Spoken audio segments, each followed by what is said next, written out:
الحمد لله نحمده ونستعينه ونستغفره ونتوب إليه ونعوذ بالله من شرور أنفسنا ومن سيئات أعمالنا من يهدي الله فلا مضل له ومن يضلل فلا هادي له وأشهد أن لا إله إلا الله وحده لا شريك له وأشهد أن محمدا عبده ورسوله صلى الله عليه وآله وأصحابه أجمعين ومن تبعهم بإحسان وسلم تسليما وبعد. Donc on continue Inch'Allah ta'ala l'explication du livre Al-Qawa'id al-Muthla fi sifatillahi wa asma'i al-husna lil-allama al-Sheikh Muhammad ibn Salih al-Uthaymin rahimahullah ta'ala rahmatan wasi'a. La dernière fois nous avons expliqué Al-Qa'idatu al-Sadisa qui est la 6e règle et qui est la suivante: يلزم في إثبات الصفات التخلي عن محظورين عظيمين أحدهما التمثيل والثاني التكييف. Donc le cheikh nous avait dit, lorsqu'on atteste, l'attestation c'est l'ithbat, lorsqu'on atteste les attributs d'Allah Azza wa Jal, il faut donc s'écarter de deux interdictions qui ont des conséquences énormes et néfastes par rapport à la croyance. La première, bien entendu, fi bab al-asma wa sifat, et plus particulièrement ici as-sifat. La première qui est at-tamthil, donc ce que l'on a expliqué la dernière fois, ce qu'on a détaillé à travers donc l'écrit du cheikh rahimahullah. Wa thani, et c'est ce qu'on va donc terminer d'étudier aujourd'hui pour compléter donc cette 6e règle. Al-Thani, donc la deuxième interdiction, et qui est At-Takif. Le cheikh nous dit: وأما التكييف فهو أن يعتقد المثبت أن كيفية صفات الله تعالى كذا وكذا من غير أن يقيدها بمماثل، وهذا اعتقاد باطل بدليل السمع والعقل. Donc التكييف qu'on avait traduit par donner une explication au comment des attributs. On avait dit que le takif, qui vient à la base du terme kaifa, qui est comment, kaifa comment. Ici le takif, qui vient donc du verbe kayyafa, le kayyif, c'est-à-dire donc qu'il va donner une explication au comment d'une chose de façon générale, et ici particulièrement at-takif fi sifatillah, c'est-à-dire par rapport aux attributs d'Allah Azza wa Jal. Il va nous dire le cheikh que celui qui va affirmer les attributs, al-muthbit, celui qui affirme donc les attributs, qu'est-ce qu'il va faire ici? Il va avoir une croyance. Cette croyance-là, c'est de donner l'explication du comment des attributs d'Allah Azza wa Jal. C'est-à-dire qu'il dit أن كيفية صفات الله تعالى كذا وكذا, c'est-à-dire le comment des attributs d'Allah Azza wa Jal est ainsi ou ainsi. Donc il va donner ici une explication au comment. Et il nous dit le cheikh ici qayd, c'est-à-dire ici une restriction par rapport à takif min ghayri an yuqayyidaha bimumathil, c'est-à-dire lorsque la personne elle dit ou elle va donner une explication sur le comment des attributs d'Allah Azza wa Jal, il ne va pas ici se restreindre à spécifier une chose qui va être donc similaire à Allah Azza wa Jal. Donc on voit bien qu'il y a une différence entre at-tamthil et at-takif ici. At-tamthil, c'est le fait donc que la personne donne une ressemblance à Allah Azza wa Jal parmi ses créatures. Pour ce qui est de at-takif, il ne donne pas forcément une ressemblance par rapport à une créature, mais il va donner une explication par rapport au comment des attributs d'Allah Azza wa Jal, sans donc qu'il se restreigne à donner une similitude ou quelque chose qui est similaire parmi les créatures à Allah Azza wa Jal.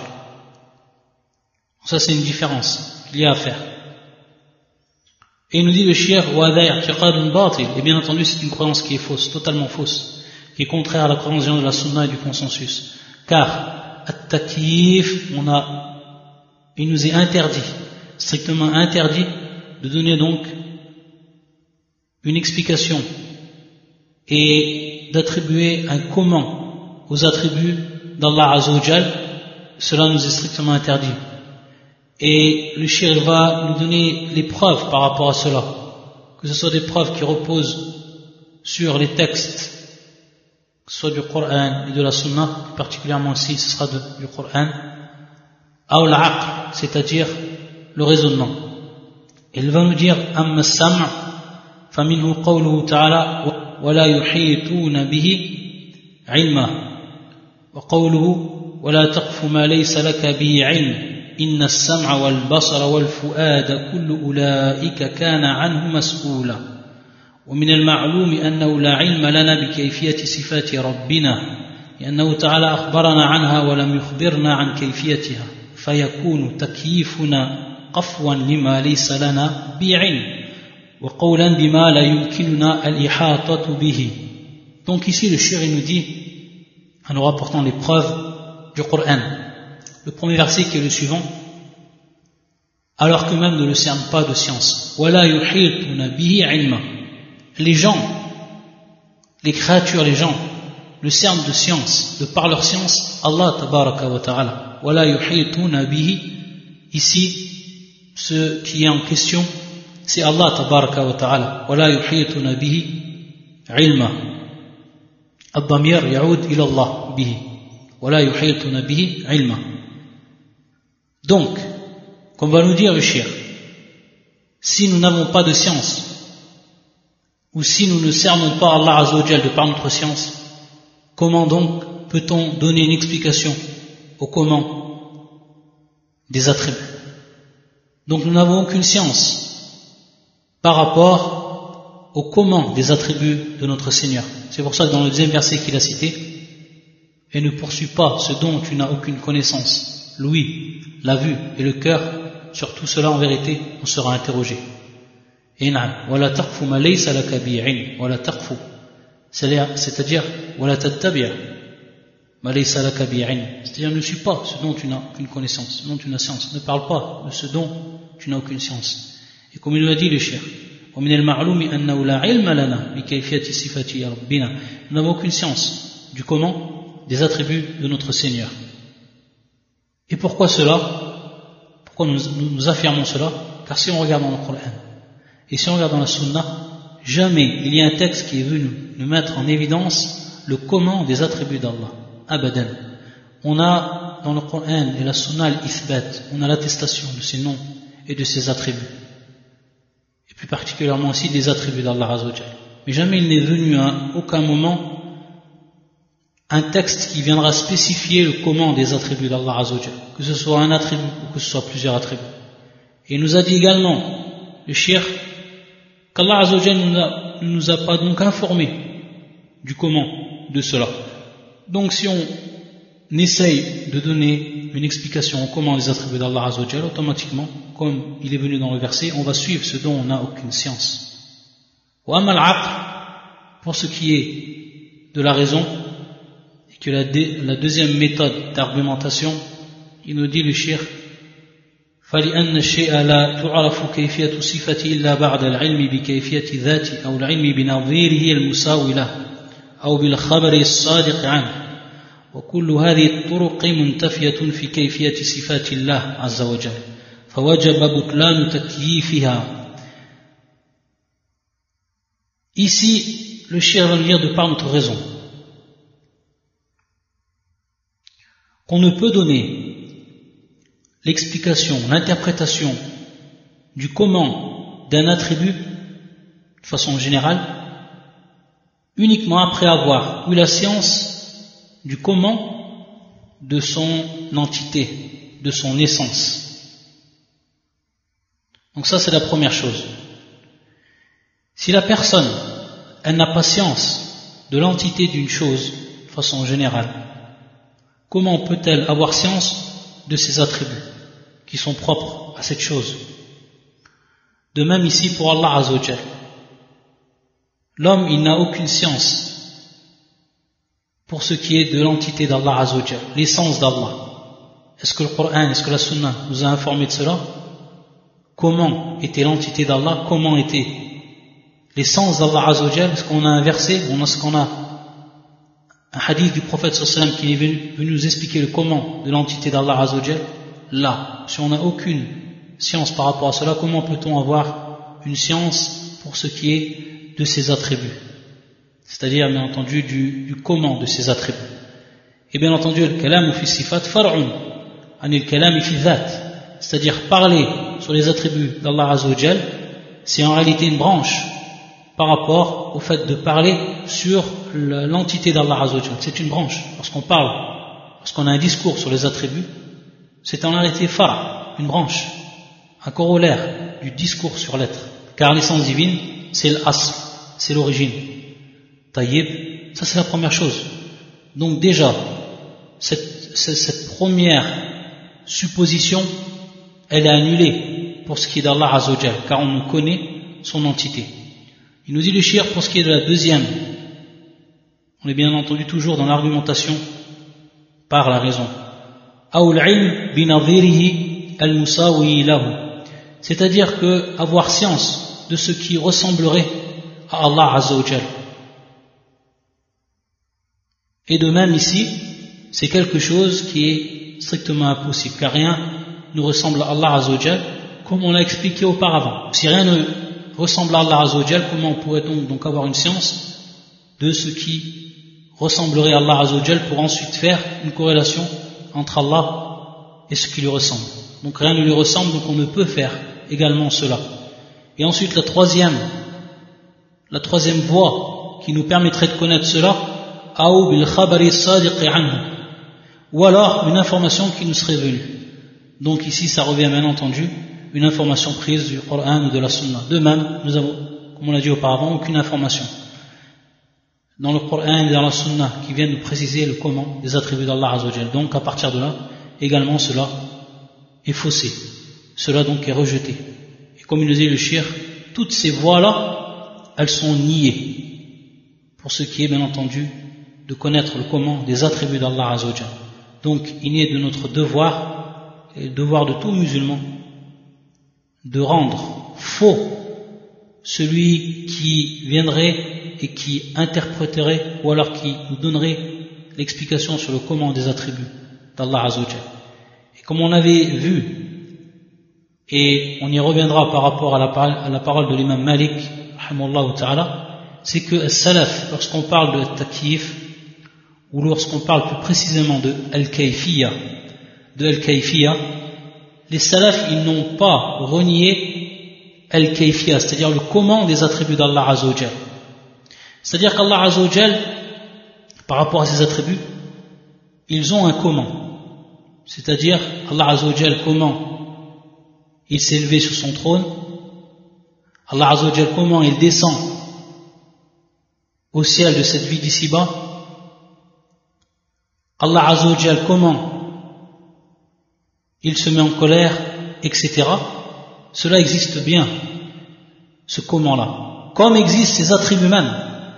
Mais pour ce qui est, nous, de notre science et de notre raison, cela, on ne peut y parvenir.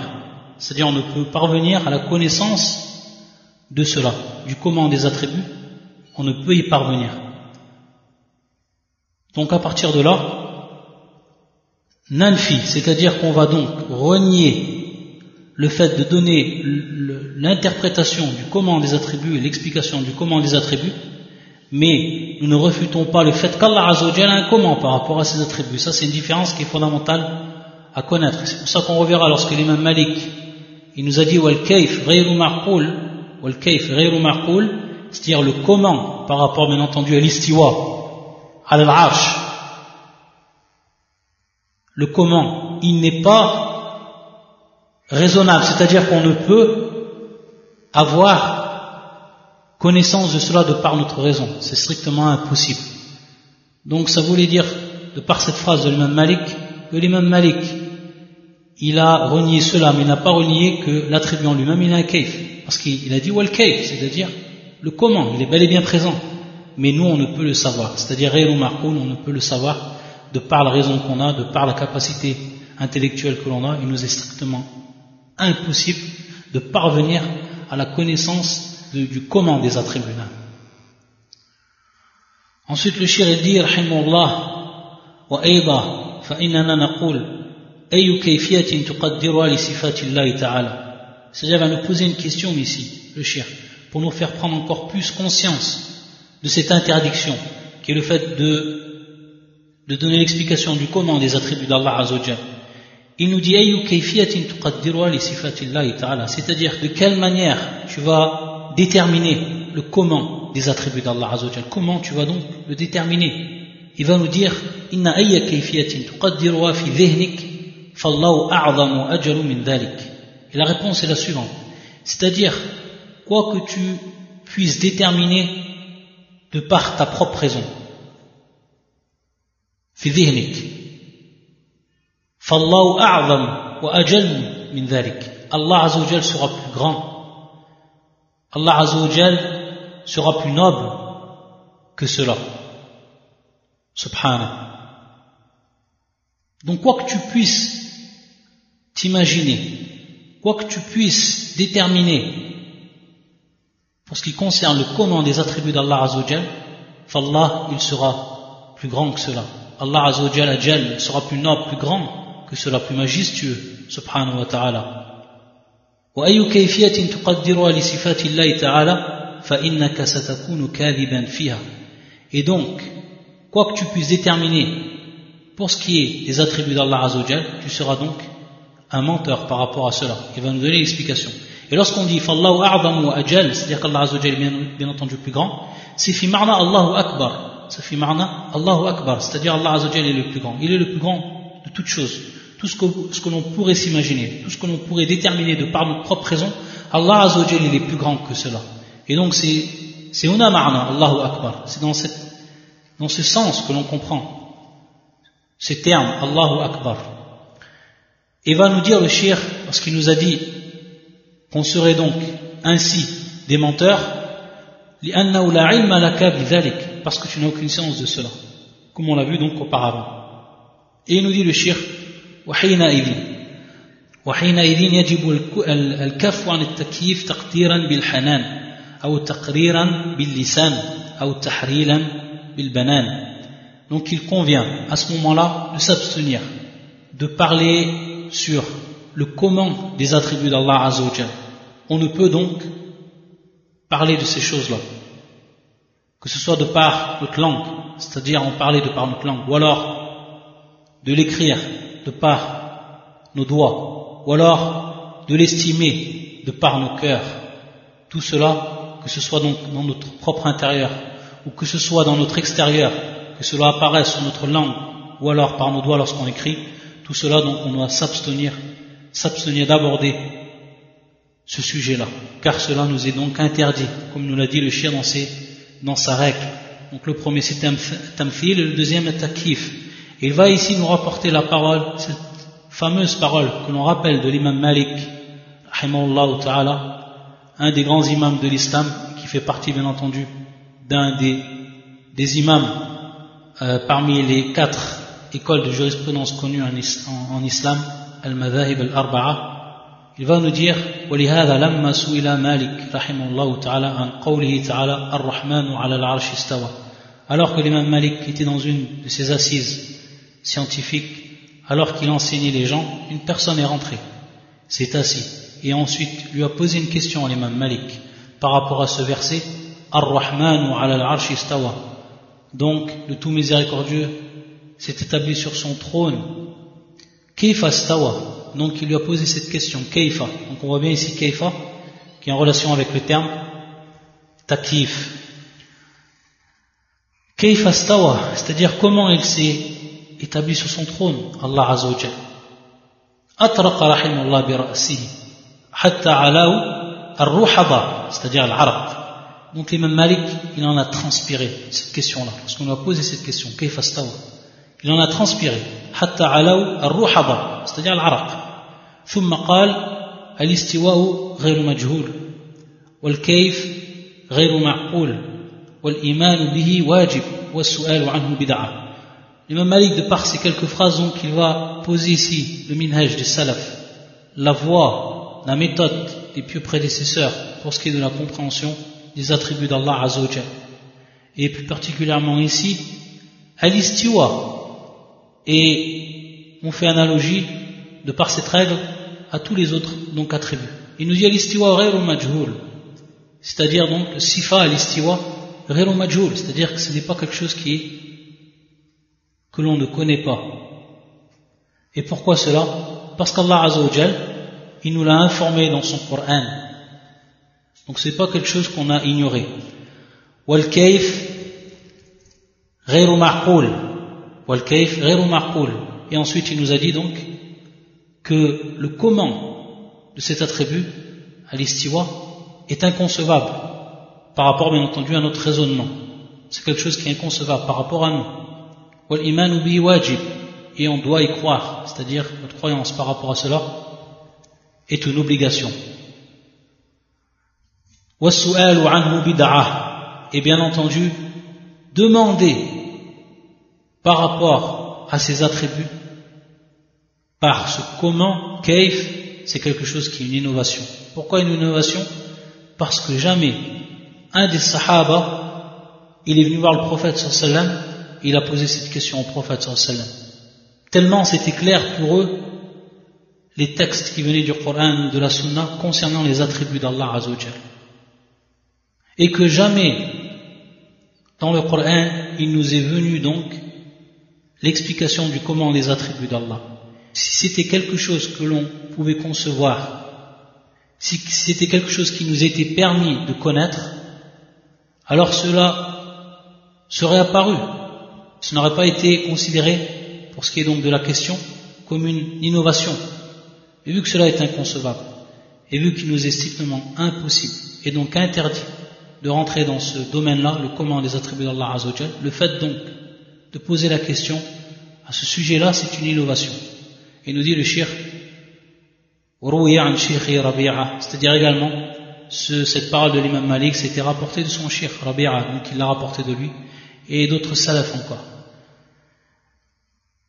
Et il nous dit le shir, وَقَدْ مَشَأَ أَهْلُ الْعِلْمِ بَعْدَهُمَا عَلَى هَذَا الْمِيزَانِ, comme on a dit, le mizan, cette balance, en réalité cette règle, لأنه صار قاعدة, c'est donc devenu donc une règle qui était présente chez les salafs, parmi les compagnons, ceux qui les ont ensuite suivis, jusqu'à l'imam Malik, mais qui a été mis, on va dire, au clair et en évidence de par ces quelques paroles.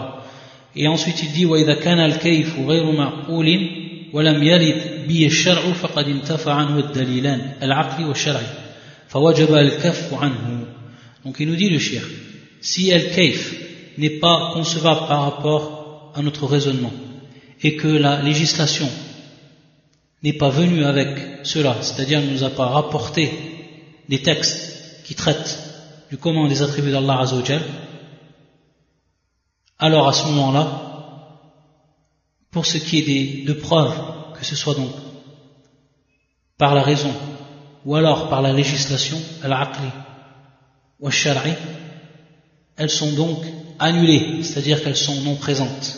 Et donc à partir de là, on doit automatiquement donc s'abstenir de parler de ce sujet-là, car on n'aura aucune preuve, que ce soit de par notre raison et que ce soit de par notre législation.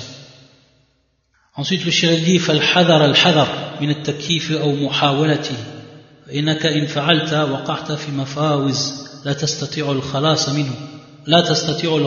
منه وإن ألقاه الشيطان في قلبك فاعلم أنه من نزغات فالجأ إلى ربك فإنه معاذك وافعل ما أمرك به فإنه طبيبك.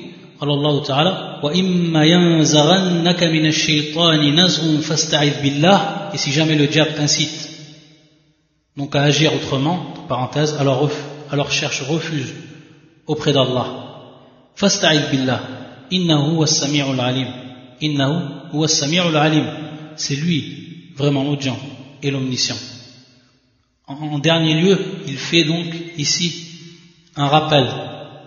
Il met en garde pour ce qui est de comprendre, ou d'essayer de comprendre, ou essayer d'expliquer le comment des attributs d'Allah Azza wa Jalla, et même d'essayer cela. Il nous dit que la personne qui va donc faire cela, ou qui va tenter de faire cela, alors il s'est mis sur un terrain dangereux, et il ne pourra en sortir. Ayadhan billah. Et si le diable il jette cela dans ton cœur, c'est-à-dire que quand tu penses et que le diable intervient et agit sur ton cœur en jetant des waswas, etc., pour que tu essayes de comprendre ou tu essayes de réfléchir même sur le comment des attributs d'Allah Azza wa Jal, alors à ce moment-là, reviens à ton Seigneur, c'est-à-dire invoque Allah Azza wa Jal à ce moment-là. Rappelle-toi d'Allah Azza wa Jal et invoque-le et demande protection contre le diable. Falja ila rabbik fa innahu mu'adhuk, c'est-à-dire donc c'est lui qui est ton protecteur et accomplis ce qu'il t'a ordonné, car il est également ton guérisseur. Allah Azza wa Jal, c'est lui. Aw yaqul waf'al ma amaraka bihi fa innahu tabibuk. Ensuite le shir il va passer à la dernière règle pour ce qui concerne les attributs d'Allah Azza wa Jal. Cette règle-là c'est la suivante, et qui est en réalité la même règle que l'on a vue pour ce qui est des noms d'Allah Azza wa Jal. Pourquoi le shir il la répète ici? Parce que c'est important, c'est fondamental pour ce qui est également des attributs, pour pas qu'il y ait une confusion, et que cela est aussi bien valable pour les noms et les attributs d'Allah Azza wa Jal. Et la deuxième raison également, c'est que le shir, à travers donc l'exposition de cette dernière règle, il va mettre en évidence comment on va connaître les attributs d'Allah Azza wa Jal. Quelles sont donc les voies pour connaître les attributs d'Allah Azza wa Jal? Il nous dit Al-Qa'idatu as-Sabi'a Sifatullahi ta'ala tawqifiyya la majala lil-'aqli fiha fala nuthbitu lillahi ta'ala min as-sifati illa ma dalla al-kitabu wa sunnatu ala thubutihi. Qala al-imam Ahmad rahimahullah ta'ala la yusafu Allahu illa bima wasafa bi nafsihi aw wasafahu bihi rasuluhu لا يتجاوز القرآن والحديث انظر القاعدة الخامسة في الأسماء. Donc bien entendu le cheikh nous dit ici de revenir à la cinquième règle pour ce qui concernait les règles des noms, car on a vu que c'est ici la même origine, la même règle, c'est-à-dire que les attributs d'Allah Azza wa Jal on ne peut les connaître uniquement par l'unique voie du livre d'Allah et de la sunna du prophète sallallahu alayhi wa sallam, tawqifiyya. Donc on s'arrête à ces textes là et qu'il n'y a donc aucune place à notre raison. On ne peut connaître donc les attributs d'Allah Azza wa Jal ici par notre raison. La majal et la aqli fiha. Et donc, on doit, pour attester un attribut d'Allah Azza wa Jal, revenir soit au Coran, soit à la Sunna. On s'arrête donc à cela. Natawaqqaf ala dhi nusus. Il va nous rapporter une parole de l'imam Ahmed, rahimahullah, qui est la suivante. On ne peut qualifier Allah qu'avec ce dont il s'est qualifié. La yusafu Allahu illa bima wasafa bi nafsa, ou ce dont le messager l'a qualifié, aw wasafahu bihi rasuluhu, wa la yutajawazu al-Qur'an wal hadith, c'est-à-dire qu'on ne peut aller au-delà du Coran et de la Sunna pour ce qui est donc de l'attestation des attributs d'Allah Azza wa Jalla. De même donc pour ce qui était des noms d'Allah subhanahu wa ta'ala. Et donc ici il va nous donner les trois façons, les trois manières ou les trois voies pour ce qui et de parvenir à la connaissance des attributs d'Allah Azza wa Jal. Et il nous dit وَلِدِلَالَةِ الْكِتَابِ وَالسُّنَّةِ عَلَى ثُبُوتِ الصِّفَاتِ ثَلَاثَةُ أَوْجُهٍ. Donc elles sont de trois. La première, al-awwal at-tasrihu bis-sifat, c'est-à-dire la déclaration explicite de l'attribut, soit dans le Coran ou que ce soit dans la Sunna. Donc c'est une déclaration, tasrih, quelque chose d'évident qui vient dans un verset du Coran ou dans un hadith du prophète sallallahu alayhi wa sallam.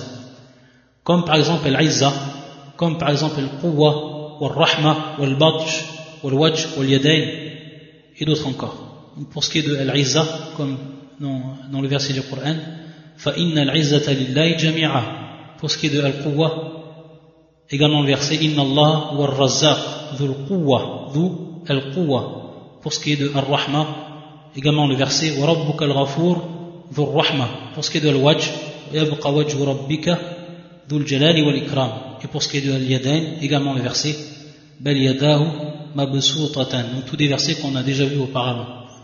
Ça donc c'est des attributs qui sont exposés de façon claire et explicite. Ensuite, الثاني تضمن الاسم لها مثل الغفور متضمن المغفرة والسميع متضمن للسمع ونحو ذلك. Également donc pour ce qui est donc de la deuxième voie ici, c'est tout simplement que lorsqu'on a un nom, et ça on l'a vu dans la troisième règle parmi les règles des noms d'Allah Azza wa Jal, lorsqu'on a un nom, on sait qu'il contient automatiquement un attribut. C'est systématique. Donc Al-Ghafour, titre d'exemple, il comprend donc l'attribut de Al-Maghfira. Pour ce qui est de As-Sami', il comprend l'attribut de As-Sam', etc. Comme on l'a vu donc auparavant. Ça c'est la deuxième voie. Ensuite la troisième voie, Thalith, At-Tasrihu bi fi'li aw wasfin dalun 'alayha kal-istiwa. Kal-istiwa 'ala al-'arsh wan-nuzul ila as-sama'i ad-dunya wal-maji' للفصل بين العباد يوم القيامة والانتقام من المجرمين الدال عليها على الترتيب قوله تعالى. Donc le cheikh, pour ce qui est de la troisième voie, il va nous dire l'exposition également de manière claire et explicite d'un acte d'Allah Azza wa Jal ou d'une description. Il va nous donner donc des exemples. On va reprendre directement les preuves qu'il nous a donné le cheikh, comme le verset Ar-Rahmanu 'ala al-'arshi istawa. Donc ici istawa c'est un fi'l, c'est-à-dire c'est un verbe. Ar-Rahmanu 'ala al-'arshi istawa. Istawa c'est un fi'l, c'est-à-dire un acte d'Allah Azza wa Jal. Donc on prend de ce fi'l ici donc l'attribut al-istiwa. On prend donc de ce fi'l l'attribut al-sifa al-istiwa. Tayyib. De même, pour ce qui est de la parole du prophète sallallahu alayhi wa sallam, yanzilu rabbuna ila as-sama'i ad-dunya. Donc ici an-nuzul, on prend donc de l'acte d'Allah Azza wa Jal ici, yanzil as-sifa, l'attribut qui est an-nuzul.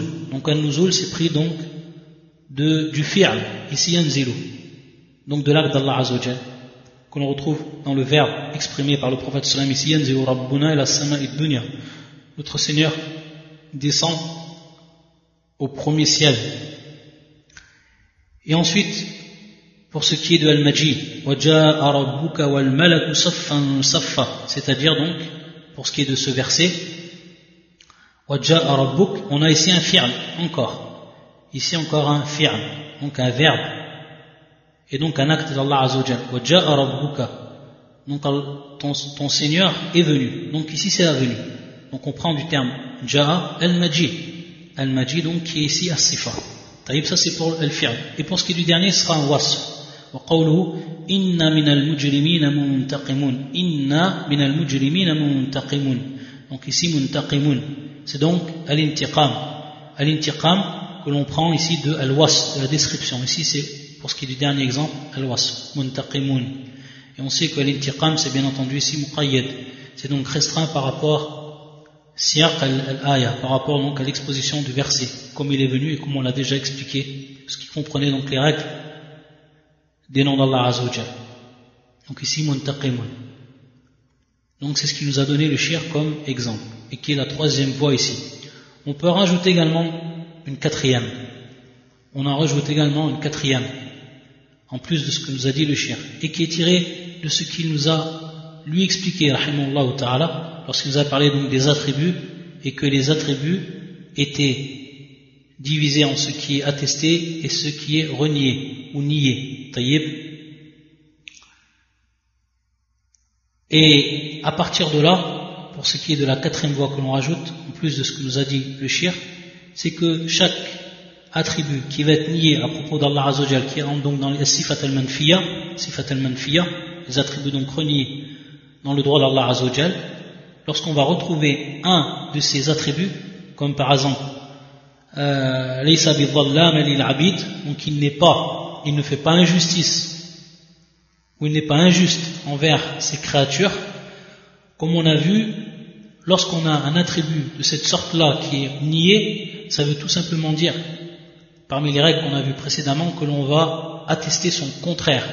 Et ici, attester son contraire, pour ce qui est de al-dhulm, c'est bien entendu an nushbit kamal adlihi, que l'on donc atteste la perfection de sa justice. Donc on va affirmer sa justice. Donc on va prendre de ces versets-là, de tous les versets qui contiennent des attributs niés, des attributs qui sont donc rejetés dans le droit d'Allah Azza wa Jal, on va en tirer son contraire. Parce qu'on avait vu, par rapport aux règles, qu'il n'y a pas un attribut qui est nié dans le droit d'Allah Azza wa Jal sans que on atteste son contraire.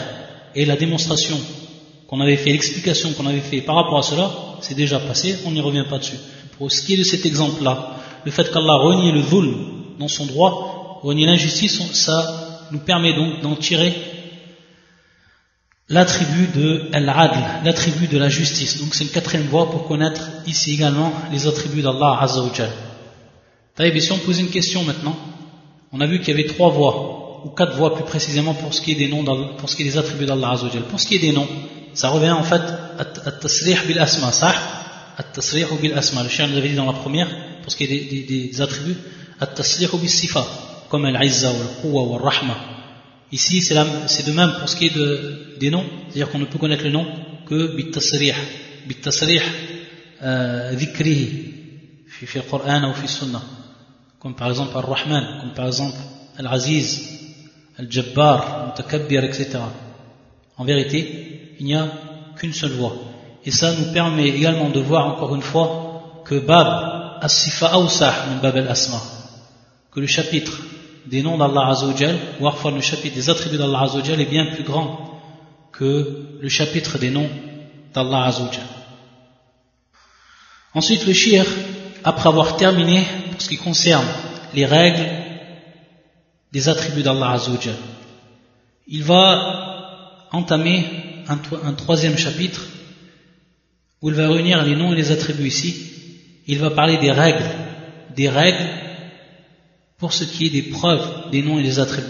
C'est-à-dire quelles vont être donc les règles qui vont nous permettre de donner des preuves sous plusieurs aspects concernant les noms et les attributs d'Allah Azza wa Jal. C'est pour ça qu'il a nommé ce chapitre Qawa'idun fi adillati al-asma'i wa sifat. Donc des règles dans l'argumentation des noms et des attributs. Ou alors des règles concernant les preuves des noms et des attributs. Donc on va voir ici plusieurs règles et à travers ce que va nous dire le chien, on va plus comprendre en détail ce qu'il a voulu par ce chapitre.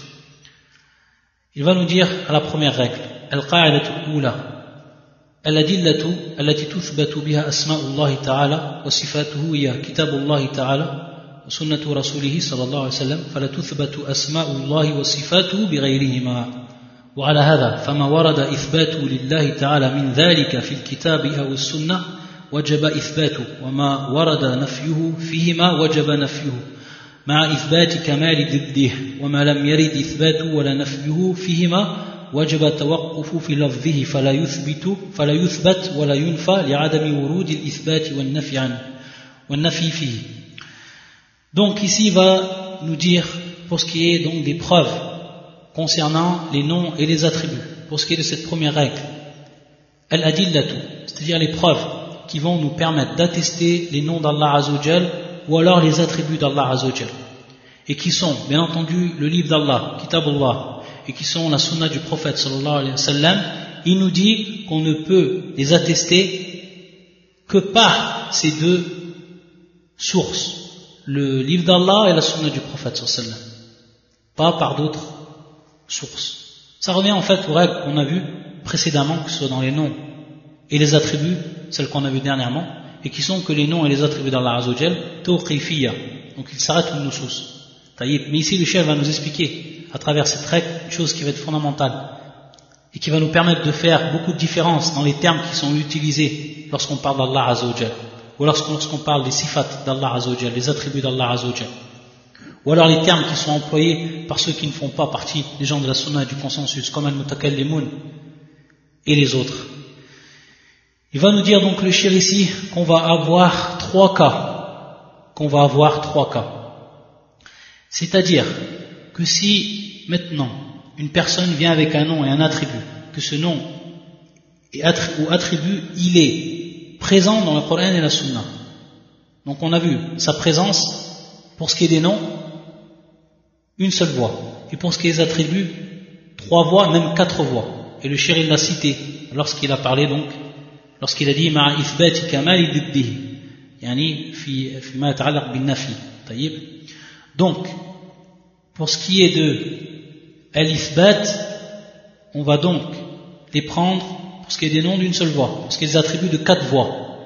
Pour ce qui est de nafi, le fait de renier un nom ou un attribut d'Allah Azza wa Jal, on va également les prendre du Coran ou de la Sunna. C'est-à-dire si Allah Azza wa Jal s'arrête à titre d'exemple, fi sifat al-manfiya.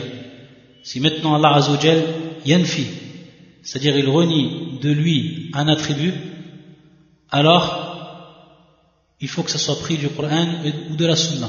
Pour ce qui est de renier, pour ce qui est donc ici de renier, et bien entendu, comme on l'avait expliqué, c'est-à-dire donc tout en attestant le contraire de cet attribut qui a été renié et qui va considérer ici son opposé qui est ici la perfection, qui sera donc la perfection, du contraire de cette négation.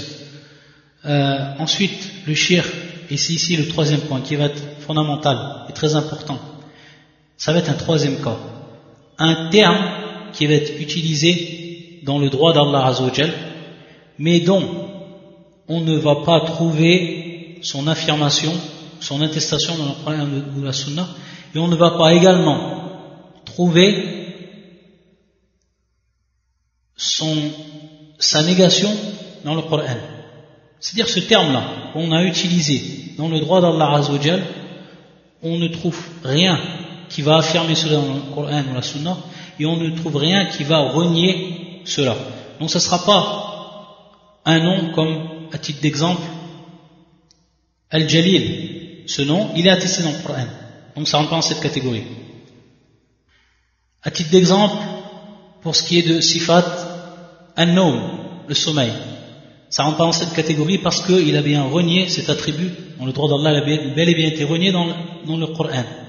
Donc, ces deux exemples ne rentrent pas dans la dernière règle, ou dans la dernière catégorie. Ce sont bel et bien donc des termes qui sont utilisés dans le droit d'Allah Azza wa Jal et qui ne rentrent pas dans la première catégorie qui est l'ithbat, ou qui ne rentrent pas dans la deuxième catégorie qui est le nafi, taïb, l'attestation donc, ou la négation. Quel va être ici le minhaj à avoir? Quelle va être la méthode à emprunter par rapport à ce terme qui a été dit par une personne pour ce qui est d'Allah Azza wa Jal, que ce soit dans une description ou autre? Il va nous dire le shir wajaba tawaqquf fi lafdhihi, c'est-à-dire qu'on va s'arrêter par rapport à son terme. On ne va pas l'attribuer à Allah Azza wa Jal, mais on ne va pas le renier par rapport à Allah Azza wa Jal. Pourquoi? Parce que ça n'a pas été attribué dans le Coran et ça n'a pas été aussi renié dans le Coran ou la Sunna. Taïb, donc natawaqqaf. Ici c'est un point qui est important, tawaqquf. Comme il nous dit le shir wajaba tawaqquf fi lafdhihi fala yuthbat wala yunfa li'adami wurud al-ithbat wa an-nafi fi. Comme on vient d'expliquer. Wa amma ma'nahu fayufassal fi. Donc on a le terme en lui-même, on l'a dit, on ne l'atteste pas, on ne le renie pas. On pourrait se dire pourquoi on ne le renie pas s'il n'est pas attesté dans le Coran et dans la Sunna? Parce qu'Allah il ne l'a pas renié. Donc s'il ne l'a pas renié, quelle est la science qu'on a à nous que ce terme il est renié dans le droit d'Allah Azza wa Jal? On ne sait pas. On n'a pas de science par rapport à ça. Donc on ne peut pas le renier également. On va donner des exemples. Avec les exemples, ça deviendra plus clair. Donc on a le terme. Ensuite on a le sens de ce terme-là. Donc pour ce qui est de l'avd, natawaqqaf, c'est-à-dire on ne l'atteste pas et on ne le renie pas dans le droit d'Allah Azza wa Jal. Il reste maintenant sa ma'na, son sens. À partir de là, son sens, on va en demander l'explication. La personne qui a dit ce terme-là, qu'est-ce qu'il a voulu dire par ce terme? Quel va être le sens pour lui de ce terme-là? C'est donc un sens qui va être bon, en conformité avec les règles, alors on accepte. Si c'est le contraire, on va le rejeter, le sens. C'est pour ça qu'il nous dit le shir wa amma ma'nahu fayufassal fi. Donc pour ce qui est de son sens, on va ici donner une explication, on va détailler. Il nous dit فَإِنْ أُرِيدَ بِهِ حَقٌّ يَلِيقُ بِاللَّهِ تَعَالَى فَهُوَ مَقْبُولٌ. Si on veut par là donc un droit, si on veut quelque chose qui est vrai et qui est propre à Allah Azza wa Jal, c'est-à-dire qui يَلِيقُ بِاللَّهِ, qui est propre à Allah subhanahu wa ta'ala, alors on accepte, فَهُوَ حَقٌّ. وَإِنْ أُرِيدَ بِهِ مَعْنَى لَا يَلِيقُ بِاللَّهِ عَزَّ وَجَلَّ وَجَبَ رَدُّهُ. C'est-à-dire que si maintenant on veut de par ce terme un sens qui n'est pas propre à Allah Azza wa Jal, qui ne correspond pas à Allah Azza wa Jal, alors on doit obligatoirement le rejeter. Ça c'est le minhaj, ça c'est la voie que l'on doit avoir. Donc ce terme il nous est parvenu. Le terme en lui-même, on n'accepte pas comme étant parmi les noms et les attributs, mais on ne le renie pas non plus, sachant qu'on n'a pas de sens par rapport à ce terme. Ensuite, la deuxième étape, on pense à son sens. Quel va être son sens? Qu'est-ce qu'on veut par ce terme-là? Si c'est un sens qui est batil, qui est faux, qui ne correspond pas à Allah Azza wa Jal, on le rejette. Si c'est le contraire, s'il correspond à Allah subhanahu wa ta'ala, qui correspond donc dans le sens à ce qui va dans le droit d'Allah Azza wa Jal, par rapport donc à ses noms et ses attributs autres, alors on l'accepte. Et il nous dit donc le shirk, ensuite il va nous donner des exemples. Donc nous on a déjà donné les exemples, on va quand même le lire. On a donné l'exemple lorsqu'on a expliqué cette règle-là. فَمِمَّا وَرَدَ إِثْبَاتُ لِلَّهِ تَعَالَى كُلُّ صِفَاتٍ دَلَّ عَلَيْهَا اسم من أسماء الله تعالى دلالة مطابقة أو تضمن أو التزام. Donc on l'avait déjà expliqué, on sait que tout attribut d'Allah Azza wa Jal qui est compris dans un des noms d'Allah Azza wa Jal, que ce soit bil mutabaqa ou tadammun ou l'iltizam. Tous ces termes on a déjà expliqué, donc on revient aux règles auparavant. Donc si on trouve un ithbat, c'est une attestation dans le droit d'Allah Azza wa Jal dans le Coran ou la Sunna, à travers donc les voies qu'on avait également citées, alors à ce moment-là on les accepte. Tayyib. Il nous dit donc le shir wa minhu kullu sifatin dalla alayha fi'lun min af'alihi kal istiwa 'ala al-'arsh. Également, comme on a vu précédemment, tous les attributs qui sont indiqués par les actes d'Allah Azza wa Jal, ce qu'on a vu auparavant, comme par exemple al-maji al-istiwa 'ala al-'arsh, al-nuzul ila as-sama'i ad-dunya, al-fasl ou al-maji lil-fasl bayna 'ibadi yawm al-qiyamah, etc. Tayyib. Et il nous dit le shir, bien entendu, tous ces actes d'Allah Azza wa Jal, la tuhsa, c'est-à-dire qu'on ne peut les dénombrer, tellement ils sont nombreux, par rapport à leur catégorie. Alors que dire par rapport à leur unité. Et il nous cite le verset وَيَفْعَلُ اللَّهُ مَا يَشَاءُ, et Allah Azza wa Jal fait ce qu'il veut. وَمِنْهُ الْوَجْهُ وَالْعَيْنَيْنِ, également donc parmi ces attributs que l'on atteste, qu'ils ont attesté dans le Coran et la Sunna, al-wajh, al-aynayn, al-iradatu biqismayha, c'est-à-dire de par ces deux. Ici le shir veut dire de par ces deux catégories. Al-irada, il le divise donc le shir en deux catégories. Que ce soit al-kawni ou al-shar'i. Fal-kawniya bima'na al-mashi'a ou al-shar'iyya bima'na al-mahabba. Donc pour ce qui est de al-kawni, c'est tout ce qui va exister, tout ce qui existe. Donc ça on l'avait déjà vu par rapport à l'irada. On l'avait également vu pour ce qui concerne al-qadar. Donc pour ce qui est de al-kawni, pour ce qui est également de al-shar'i, c'est-à-dire qu'Allah Azza wa Jal, pour ce qui est de sa volonté qui se divise en deux volontés, al-kawni ou al-shar'i, donc celle qui va être dite générale, celle qui va être dite universelle, et il rentre dedans toute chose qui a existé, qui existera, ça rentre dans cette irada, ça rentre dans cette volonté. Même donc le kufr du kafir, ça rentre dans cette volonté. Par contre, il l'appelle le shirk bima'na al-mashi'a. Il l'appelle le shirk bima'na al-mashi'a, c'est-à-dire dans la signification de al-mashi'a. Donc pour lui, le shirk al-mashi'a wa akhas min al-irada wa al-irada al-kawniyya. Et la deuxième qui est al-shar'iyya bima'na al-mahabba. Donc al-shar'iyya bima'na al-mahabba. Donc al-shar'iyya, al-irada al-shar'iyya, la volonté qui est dite, elle, législative, c'est celle que l'on peut traduire par l'amour. C'est-à-dire qu'Allah Azza wa Jal, il veut ce qu'il aime par rapport à sa législation. C'est-à-dire donc qu'il veut de l'homme qu'il lui obéit. Donc il aime qu'il lui obéit, Allah Azza wa Jal. Et ainsi de suite. Donc il rentre bien entendu à al-irada akhas.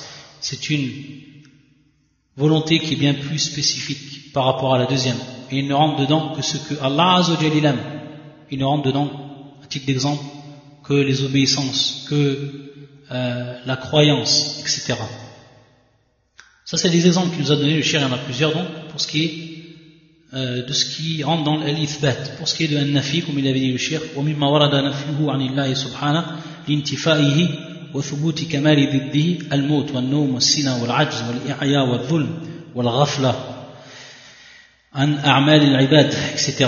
Donc, comme on l'a dit, à titre d'exemple la mort, à titre d'exemple an-nawm, le sommeil, al-ajz, l'incapacité, tout ça, ce sont des attributs qui sont venus dans le Coran ou dans la Sunna, mais qui sont venus manfiya, dont Allah Azza wa Jalla a renié cela, et on va donc attribuer leur contraire. Comme à l'exemple de al-maut, on va attribuer à ce moment-là hayatul al-kamila, c'est-à-dire la vie d'Allah Azza wa Jalla qui est parfaite. La vie d'Allah Azza wa Jalla qui est parfaite. Donc on revient ici, lorsqu'on avait expliqué dernièrement la quatrième voie pour connaître les attributs d'Allah Azza wa Jalla. On voit bien ici que le shirk, il y revient à ce moment-là. Donc elle rentrait bien dans une quatrième voie. Ensuite, et c'est ce qui va être très important ici, c'est pour ce qui est de la troisième catégorie. Lorsque on ne sait pas, on a de science par rapport à ce love, c'est-à-dire on ne peut l'attribuer à Allah Azza wa Jalla, on peut le régner dans le droit d'Allah Azza wa Jalla, car cela n'est pas venu dans le Coran ou la Sunna. Il va nous donner l'exemple. وَمِمَّا لَمْ يَرِدْ إِثْبَاتُ وَلَا نَفْيُهُ لَفْظ الْجِهَةِ Al-Jihah, c'est-à-dire la direction. Al-Jihatu, la direction. Donc on sait que des gens sont venus et ont employé des termes par rapport à Allah Azza wa Jalla, comme Al-Mutakallimun et d'autres.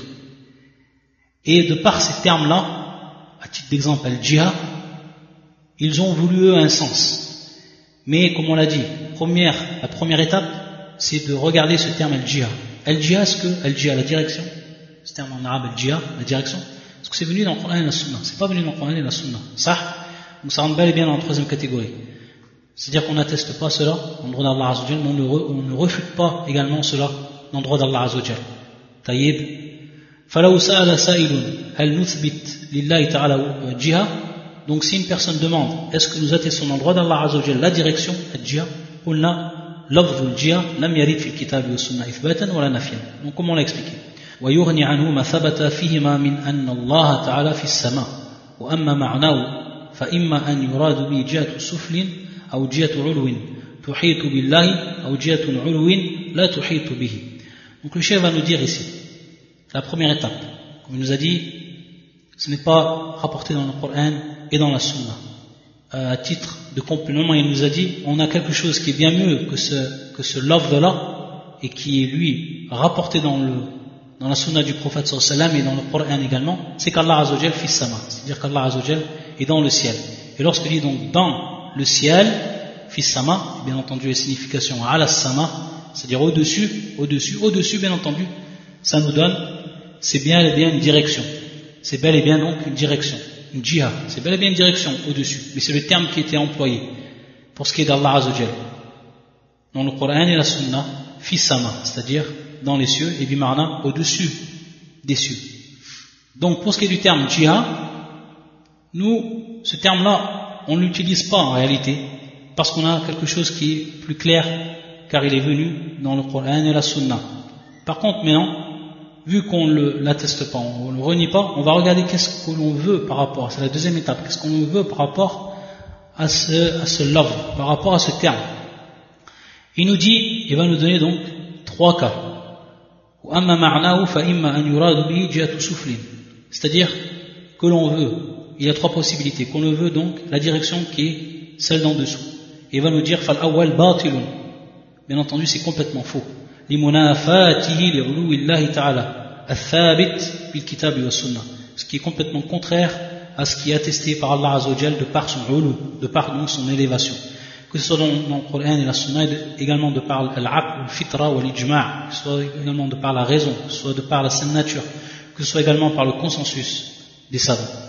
Ensuite, أو جهة علو تحيط بالله الثاني باطل, c'est-à-dire que l'on veut une direction qui serait donc en haut, mais qui serait au-dessus d'Allah Azza wa Jal. Tuhitu billah. C'est également quelque chose qui est strictement interdit. Wa batil, il faut dans le droit d'Allah. لأن الله تعالى أعظم من أن يحيط به شيء من مخلوقاته.